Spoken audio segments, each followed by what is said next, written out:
When you need mealtime inspiration, it's worth shopping Kroger for thousands of appetizing ingredients that inspire countless mouthwatering meals. And no matter what tasty choice you make, you'll enjoy our everyday low prices. Plus, extra ways to save, like digital coupons worth over $600 each week and up to $1 off per gallon at the pump with points. So you can get big flavors and big savings. Kroger, fresh for everyone. Fuel restrictions apply.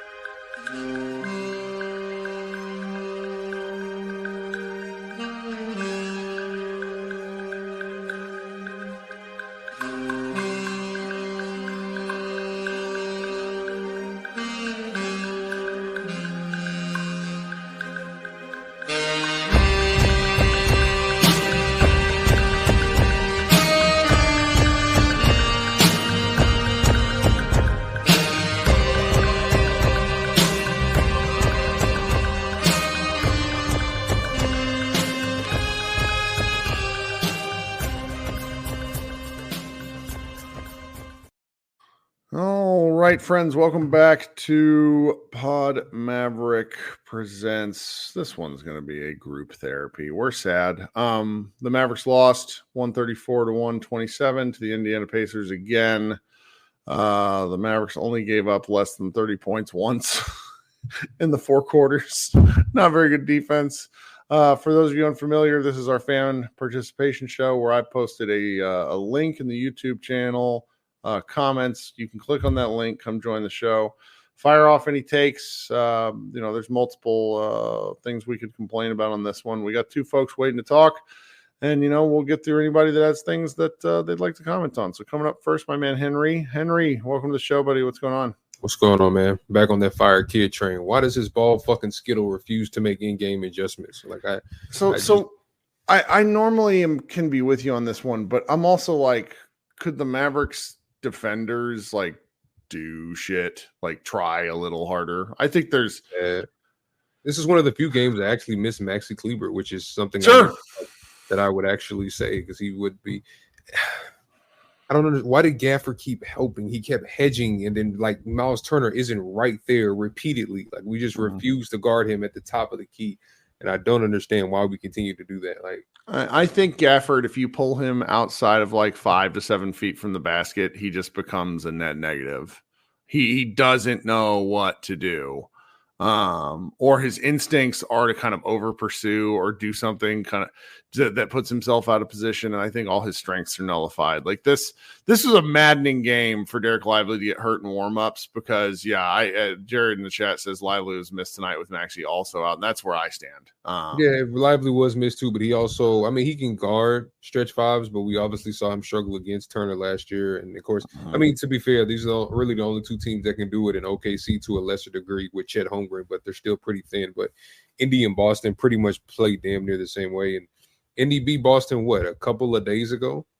But that looked like, you go look at that score, and it was kind of one of those outlier shooting performances for them, and then Boston kind of underperformed. So, again, normally I would agree with you, but last year when Halliburton was healthy in the Eastern Conference Finals, semifinals, and they played Boston, they had two of those games won. Just inexperienced. They choked those two games away.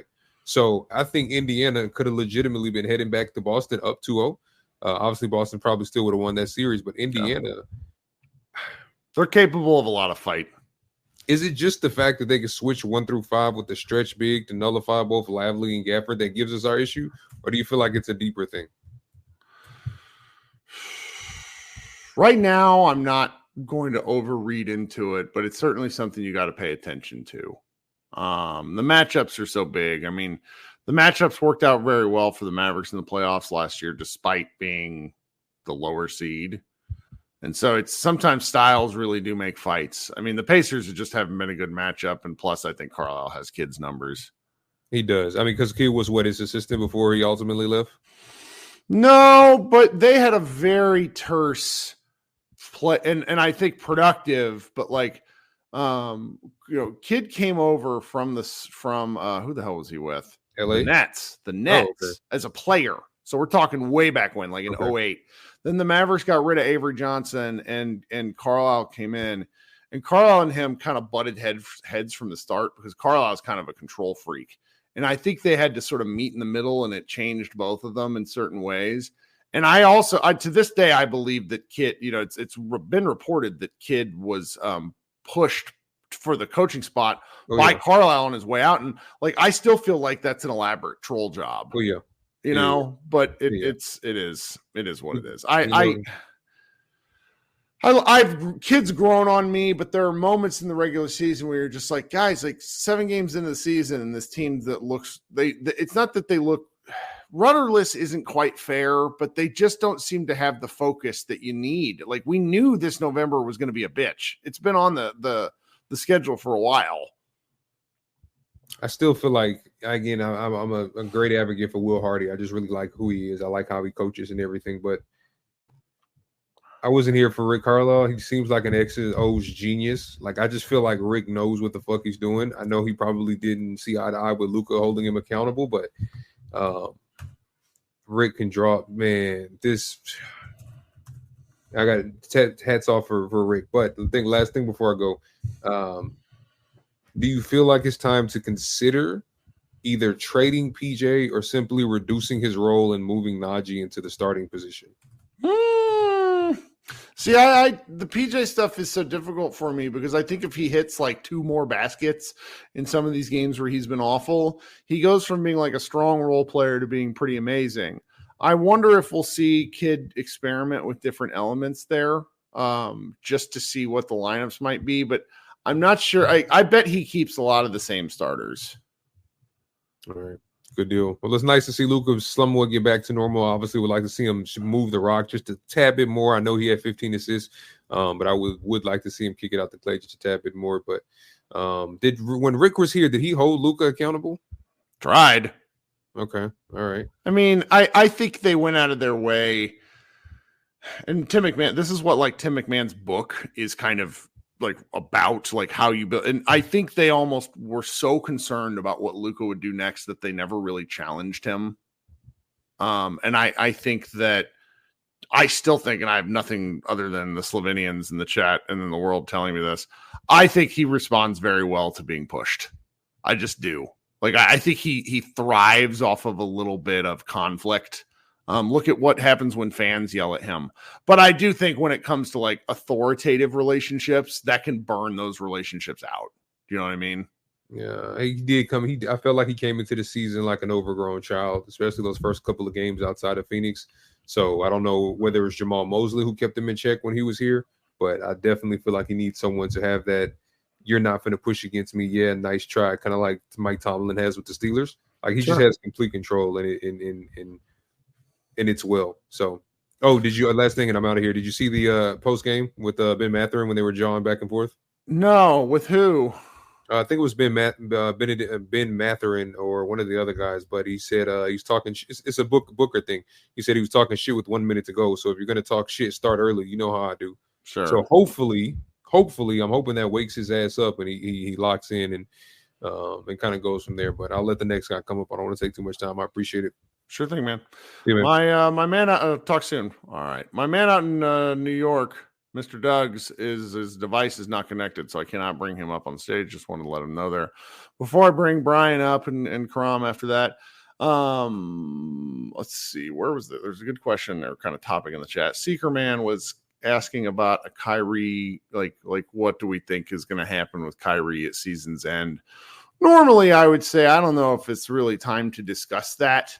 But I think it's an interesting topic. So he signed that 3-year deal with the Mavericks, 3-year, $120 million. There was not a max option. This is going to get disputed because people remember things differently. Kyrie had nowhere to go, and the Mavericks sort of met him where he was with a contract offer that was below what he was contractually eligible for based on his terms of service. Because again, he could have been eligible for a 5-year max. We covered a lot of this in Mavs Moneyball. CBA Mavs went through a lot of it. But he also, again, didn't have a market. Like there wasn't anyone questing to sign him. So they did a fairly, like, it's a team friendly deal with Kyrie laden incentives. So it's like he got an extra $1 million last year for the team making the finals, which is pretty awesome for him. So this last year of his deal, which is next year, is a player option. And so it's worth thinking about right now if you just want to think, if you like thinking about like the fantasy GM element of being a basketball fan, of what the Mavericks and Kyrie will do. Because he's under contract, I'm pretty sure they cannot offer him an extension when he has a player option. But, you know, what they can do is talk about, and, you know, I don't think they can legally talk about this, but that doesn't mean conversations don't happen, where they could talk about what will happen with him if he opts out and offer him that kind of thing. So it's something interesting to think about, because I think, you know, the salary cap's constantly going up. Kyrie, small players traditionally don't age that well, but I will say Kyrie is, you know, through 2+ seasons with the Mavs, I've enjoyed watching him, so it's worth talking about. Okay, there's Doug's. Brian, he's out on the East Coast. I'm gonna bring him up next. Hope you don't mind. Doug, what's up? Hey man, what's going on? I'm tired. How are you? You're up late. Yeah, I just got a work schedule change. You know, I didn't get to watch the game. I just been It would have made you listening on, reading the comments on Twitter and what really happened. Live didn't play. He was down 15-2 the first quarter. What's going on, man? They got off to a little bit of a slow start. We don't know how Lively hurt. At least I have not yet seen how Lively hurt himself. And I have a feeling it was something that a 20 to 21-year-old might do. So it's kind of, that's just my only sense with it. And the game, the Pacers have the Mavericks number. It's kind of what we're all settling on. And a game like this, what it starts to do is expose kind of fundamental flaws. And then you start questioning reasonably, how do you fix those flaws? Are those flaws something you should try to fix? Because it's constantly a trade-off. Do you know what I mean? Right. It's like there's always like one or two teams in the league that has another team's number. You know, Pacers just seem like they have our number, you know. And like the last caller said, you know how Rick Carlisle, he pushed for Jason Kidd to be the head coach on the way out, and he's just been slapping him up ever since Jason Kidd been the head coach of the Mavs. So that's kind of funny. But it seemed like Najee Marshall is settling in, which is pretty good. We just as fans wish that we could have mid-season Mavs to start the season, or yes, you know, March Mavs to start the season, and that level of seriousness and commitment to being good to start the year. But I mean, like I said, I have my questions with Jason Kidd. He's given us some time to, you know, give him some grace. But I've always said when we have players of that caliber with Kyrie and Luka, you need that head coach to have some kind of X factor capability, you know. And he just doesn't have it. He's just there like, I'm not playing. I'm just watching. You know, he just don't have that X factor charisma as a head coach. Like the last guy said, with like Mike Tomlin, like it doesn't matter who Mike Tomlin put out there.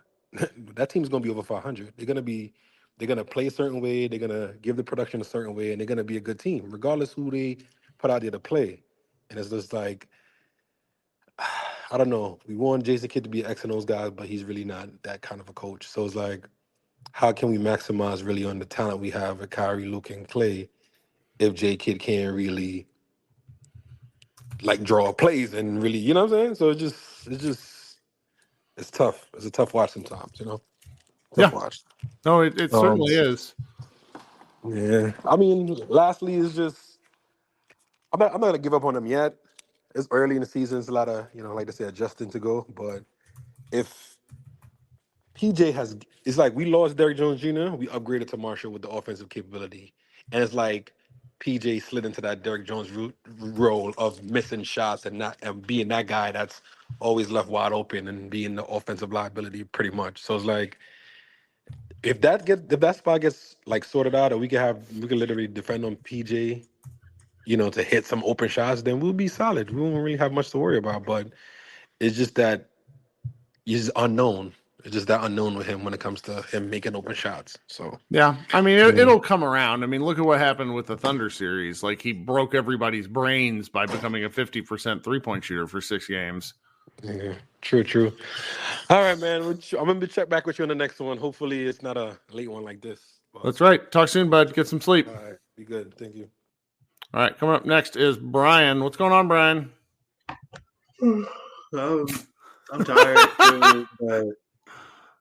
What I'm really tired of, I'm getting sick of like the concern trolling about PJ shot. Like, people acting like they haven't fucking been. Like, I'm gonna cuss a lot right now, so I'm just warning you ahead of time. Like, I'm starting to get really annoyed. Like, I'm seeing people throwing PJ in the trade machine blender. I'm seeing people like talking about like even Henry asking, and like he was genuinely asking a question, but like, should we put Najee in the starting lineup? No, because Najee isn't a 4. PJ is a 4. PJ is our best 4, and he's the only one that we really have, because the only other 4 that we have on the team that can do all the things that he does, well, not all the things he does, but a few of the most important things that he does, can't play more than 20 games a season. So, like, no, PJ's not coming out of the starting lineup. No, he's not getting traded, because we can't guard anybody without him. And the offense doesn't work without him if we don't have someone in the corner that can catch and make something happen with the ball. The shots didn't fall tonight. The shots didn't fall in the Phoenix game. But outside of that, and like the Spurs game, when everybody looked like shit, go look and find me a game where he shot under 50% from the field. And look at the varying number of attempts that he's getting, because Mr. Savior Man, Luka Doncic, is doing whatever the fuck he wants to do in the first quarter, right? And nobody else is touching the ball, which is a whole other thing that we need to work out. See that. That is how he gets going. Kirk, he's got to find a new way to get going, man. It can't be that. Not with this team. Not anymore. Why? Because who else is going to do anything? Kyrie. Oh yes, Kyrie. Well-known first quarter up and goer, Kyrie. Kirk, I know. But when Luka goes to the bench in the first quarter, and it's Kyrie and Clay and PJ and whoever else. Structure. That's how it's built. The man had 15 assists tonight. I'm more frustrated about the shots that aren't falling for him, and then the questionable shots. Some of the step back threes, that's a normal thing. Like the shot in the fourth quarter that kind of like that, it didn't lose them the game, but they were like, the game was cooked, and he took like a shitty 15-footer from like that like left wing-ish area. Do you remember what I'm talking about? I think I do, yeah. I'm just, the first quarter stuff is what separates him from other superstars, because he forces the issue. There's no other superstar in the league outside of maybe Jokic to a degree that really will like shove the ball down your throat. Yeah, but it's a large part of why we're starting all these games down 8, 7, 10 early. No, Kirk, starting off. No, because like our defense can't stop anybody is why we're down. That's part of it, and that's the other big reason why we're starting these games off slow, because we're not playing all of our best players. That's a big part of it. Like we can do the center like that's over. That when Lively gets back, whenever it is that he gets back, he needs to be the starter. We need to be over and done with that experiment. I think that part's fine. Yeah, I'm just like I'm tired of even talking about that one at this point. But I think part of it is, dude, if Luka is hunting a shot and trying to get himself going, and he can't like immediately like get really hot, it starts to look ugly, man, because nobody else is touching the ball. And I'm not even doing the normal Luka ball hog concern trolling. I'm not doing that. But this is a different team than it was last year. That's Klay Thompson in the corner. That's not Derrick Jones Jr., man. It'd be nice to get him a look early and not look him off, so you can take a step back 15-footer. Sure. Because you're trying to get yourself going. That's all I'm saying. And like, but he likes making those passes too. I mean, some of this is him pressing early. His shot's been, some of the finishing in the 8 to 10 foot range is just killing everyone that's watching. And I do actually think that self-corrects, because he's not terrible at this stuff. Yeah, and then there's like the other stuff that I can't remember. It might have been Matthew that brought it up, like in the playback. Some other ways we could get PJ going, like whether it be early or in the second quarter or whatever it is, rather than have him stand in the corner where he is one of the worst shooters in the league. Either place him above the break or have him cutting from the corner along the baseline and doing some sort of off-ball action, screening for Clay on the weak side, whatever it may be, just something to get him moving, something to get him in motion that will get him in a bit of a better rhythm than just standing in the corner waiting for the ball. But That's yeah, just but like they also don't run any of their easy button plays. We've bitched about that for 7. They started to do some of that tonight, where it's like Clay had a couple of the elevator screens coming out, like running to the top, and it's like, oh, hey, where's that been for 4 games? Well, that, and then like the double drag stuff with, like, for some reason Clay was like the first screener on one of the ones that I saw. But like, yeah, the double drag stuff with Clay on the back end, or like Spain pick and roll with Clay on the back end, the stack pick and roll, like they're not doing as much of that as they probably should. But I don't know, dude. I'm just locked in on like all the crazy PJ criticism. I'm like, dude, he's been our best defensive player this entire season. He's been one of our 3 best players. Not mistakes. Mistakes is not the right word. Where he is like driving you crazy is the stuff that's like elementary. And then the things where he's excelling is like advanced calc stuff, where it's like this guy is putting on a performance on the defensive end and with the things that he's helping when he's playing well. But then offensively, it's like he had one of those little push shots from the middle of the key where no one was near him, and he just short armed. Yeah, he missed it. He was short by like half a foot. Like, good Lord, man. It was incredibly frustrating to watch. But those games, even as he's not shot it great this season, those games where everything is falling have come so few and far between this season. I shouldn't be seeing people like Seeker in the chat talking about like packaging him and Gafford and Maxey, like, let's go get Brandon Ingram. Dude, let me tell you something about Brandon fucking Ingram. You put Brandon Ingram on this team, they're not winning the goddamn thing. Ball more than anybody I've ever seen in my life. To argue, I'm gonna take his thought and press it forward in the faith that I think he intends it, where he's saying, do the Mavericks need to go get another bigger name? Bigger name. That doesn't seem right. Like just a different player, maybe same caliber, switch out kind of the pieces, try something new. I think that's where that's coming from there. And I'm just to the point to where PJ comes and goes with me and I see the talent and it's very weird. And I'm just like, why doesn't this work a little bit better? I just think they're trying to fit so many new pieces together right now. Like, you see the difference between game 1 with Najee and how he's looked the last 3 games, right? Very clear difference. I think that PJ is going to be fine, and PJ is like a near irreplaceable cog in what we're trying to do on both ends. If you want to look to do that with Maxey's money and like Omax and whatever first round pick we have left to give, plus like a second, if we have it, okay, sure, that's fine. Go out and inquire about a Dorian, or go inquire about a Cam Johnson. Well, no, we can't build up that much money. Inquire about, some backup four that can, like some OB top end level backup four that can come in and do things behind PJ where we're not missing as much of what he gives us with the starters, and can also probably hit some shots. But like pressing the button on him after having watched this season makes no sense to me whatsoever. Because if you take him out of that starting lineup, who out there can guard, dude? No. On the perimeter or in the interior. I mean, that's where we got it. There's one gentleman in the chat that's kind of arguing. I think he's arguing that because the Mavericks' current starting lineup right now has a negative net rating, they need to make some changes to that starting lineup. PJ is not the one you think about there. It's the Clay, and I think the Mavericks do. I think the Mavericks do have that discussion at a certain point, but like Clay's not really, like, to me right now. And again, this pisses off a lot of people, but like Clay's not the problem. Luka shooting 35% is the problem. Like if Luka shoots 50%, almost all this stuff goes away. Like it almost Luka shot 37% tonight, and Kyrie blew like at least 2 wide open layups and had 2 ridiculous live ball turnovers. If we don't have that happen, that erases the entire lead that the Pacers walked the fourth quarter with, or not the fourth quarter, in the halftime with. So if we're looking at like swapping people out in the starting lineup, it's Gafford and it's Clay, and you're inserting Lively and Najee, and there's your defensive boost, and there's your your offensive juice.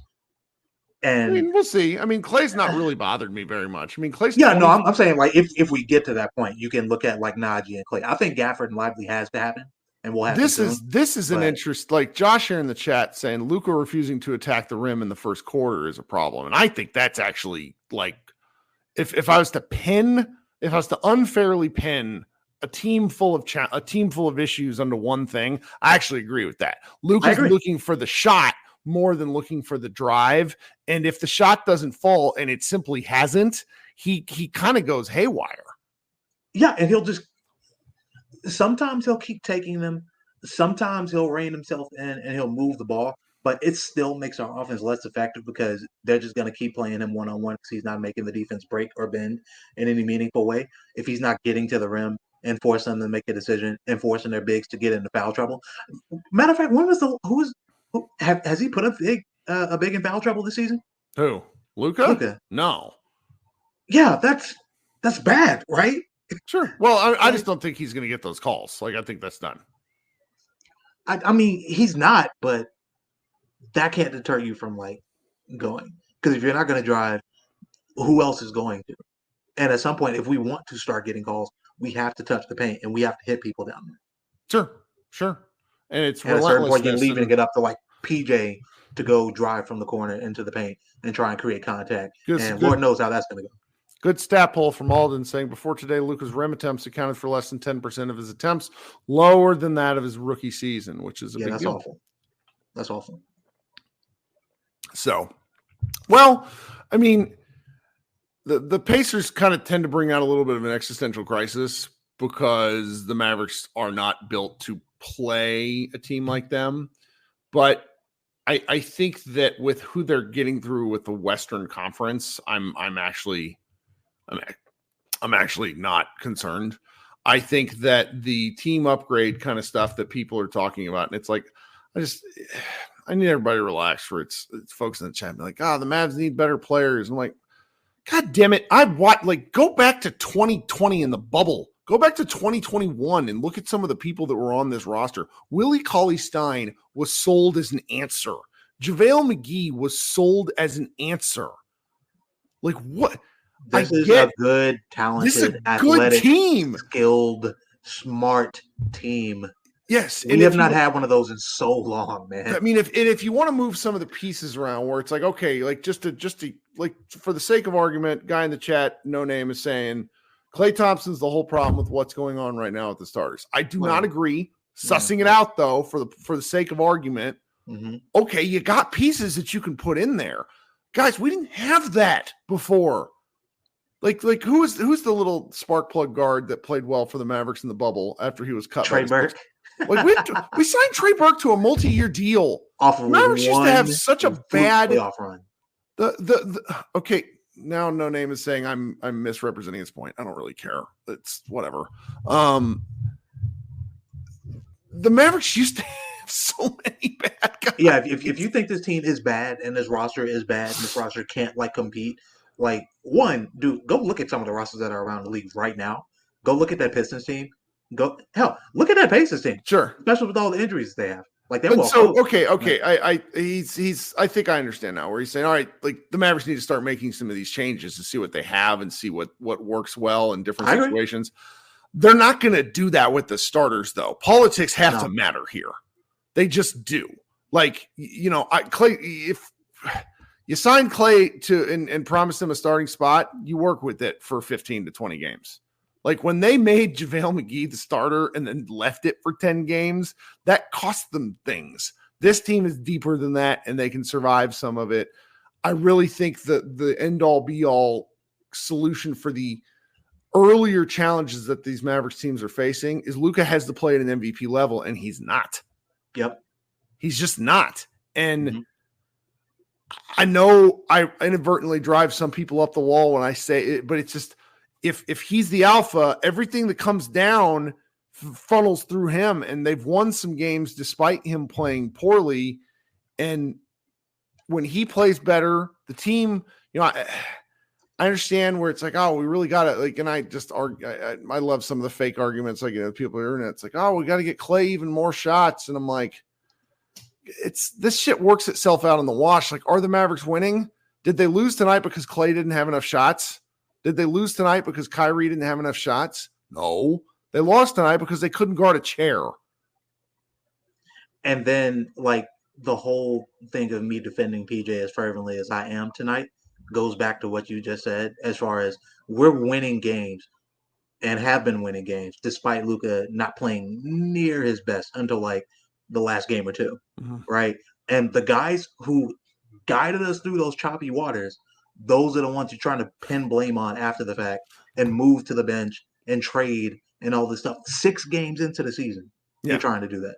Well, and you wonder why we don't have nice things. Well, so I actually think they are doing some of that with some of the rotations we're seeing within the game. Like some of what's ground their offense to shit, and like the 2 losses that were really ugly were playing some of these functified lineups that were like, all right, what needs to happen here and there, and this is just the feeling out portion of the season. I mean, the Mavericks didn't actually come together as the team that we were happy to watch until they moved Lively to the bench, gave Gafford the starting role, and put DJJ in the starting lineup. Like that was and moved Josh Green, to the farm. To the bench. Yeah. And that was the real, and so it's like you're gonna have to find this stuff. Now, where we're talking about this is like kid needs to try this stuff. Like I will agree with No Name in the sense that kid needs to try this stuff earlier. If things are going right, there doesn't need to be a 35 game experiment going on here. Like try some things and figure it out. If it's game 15 and the Mavericks are 8-7, everybody needs to look in the mirror and say, what are we doing here? Yeah, and to his slight credit, starting the second half full small ball and Gafford only getting like 15 minutes total for the entire game. That's him saying, look, I see this isn't working. I'm not trying to put this dude out there if I don't have to.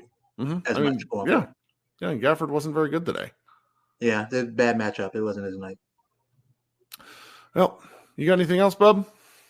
Najee, man, welcome to the season, dude. Yeah, it's looked great, man. Looked great. Like he's been playing well for 3 games, but tonight especially was just awesome. It was great to see, so I'm happy for him.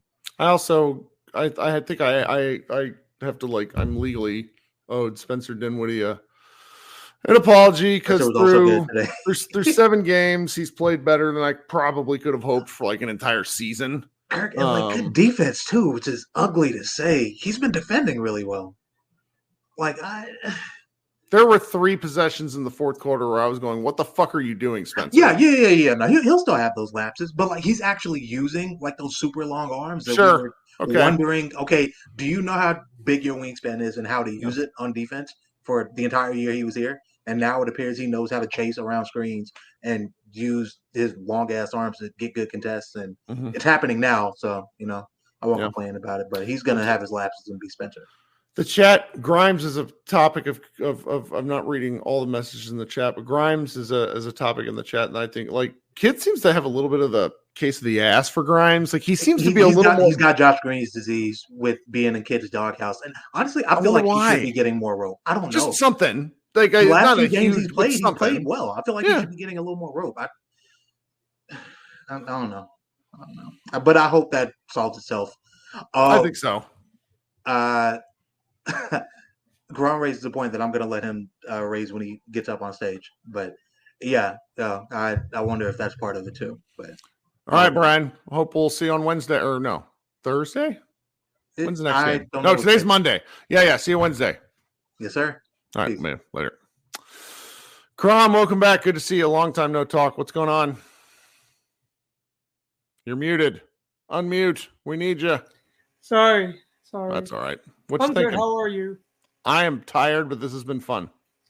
Yeah, me too. I feel you. I don't really have much. I put in the private chat just some key points for myself. So I was looking at PJ.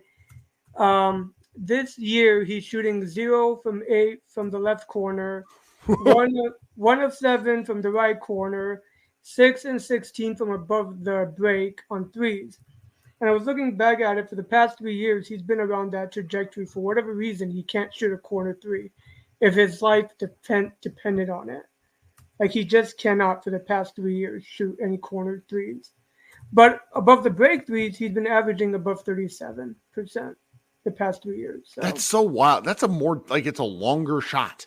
Yeah, it's weird. I don't get it. But that's what he's been averaging for the past 3 years. And this is from NBA.com stats. So, I mean, it's pretty odd, very odd. I I heard not Brian, but the other guy talking about Kid. I mean, I have to give, I didn't like Kid, but 2 of the 3 years he got us to the Western Conference Finals and the finals. So Yeah. And I can't really blame him for his second year because that team was trash. So, I mean, it was just trash. Grimes, I think it just has to do with the contract. Yeah, probably some shit like it's like they're trying to.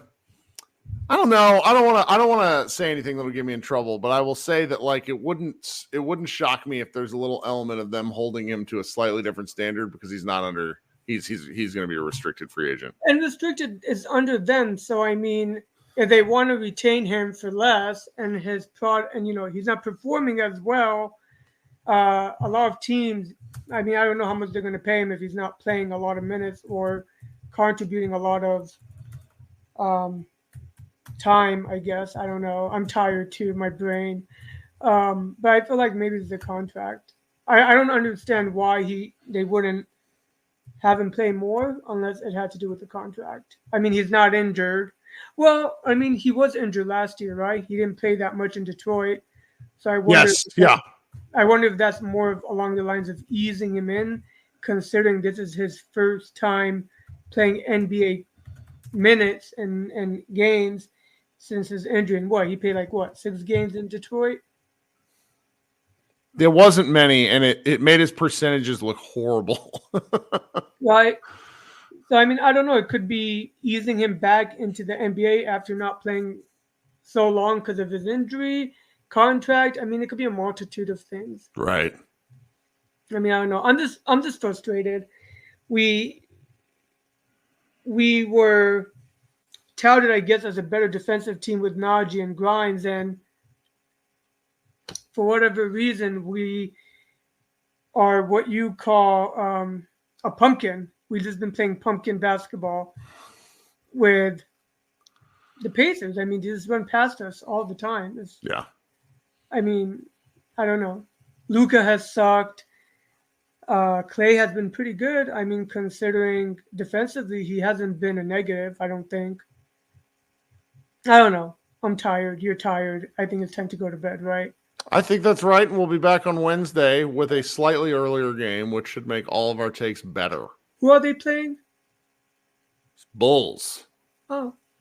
Which the Bulls are playing some feisty basketball.